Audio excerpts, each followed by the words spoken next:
I've been looking at very familiar stories with new eyes. You know the story of the prodigal son. You can find it in Luke 15.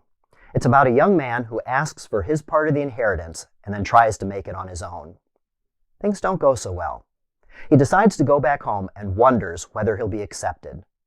His father welcomes him with open arms and throws a party. The point of the story is that God is loving and accepting, and no matter how far we wander, God is never more than a prayer away. Here's something that I noticed. Before the young man leaves, he goes to his father and says, "Give me the part of the inheritance that'll belong to me." In other words, he's telling his parents, "I wish you were dead." Here's something else that I noticed. What went wrong? Why did the young man need to go home? I've always thought it was because he made bad choices, and that's one of the reasons. But it also says there was a famine in the land. It's not just his fault. And it says no one would help him. He had a lot of things going against him. He had a speech well rehearsed when he went home. It went like this: "Father, I've sinned against heaven and before you. I'm no longer worthy to be called your son. Treat me like one of your hired hands." Before he had a chance to use his speech, his father was running out to see him. His father said, "This son of mine was dead, but is alive again." I don't think that's a very subtle foreshadowing of Jesus' death and resurrection.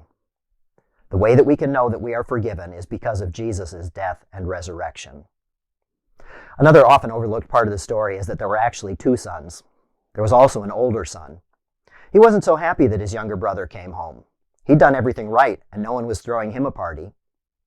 Jesus told the parable of the prodigal son to people who weren't happy that Jesus was hanging out with sinners. So there's actually 2 points to the story. One is that if you're having a hard time finding God, maybe you need to turn around. God's never more than a prayer away. The other is that it's dangerous to be self-righteous. We ought to celebrate when others make changes for the better. You may run across somebody today who's having a hard time. It may be because of their own choice or because of things beyond their control. It may be uncomfortable to be around them, but they may be the very person you should be spending time with. This is our Thursday, July 27th edition of the video series we call Stronger Faith. Stay safe and be well. God bless you.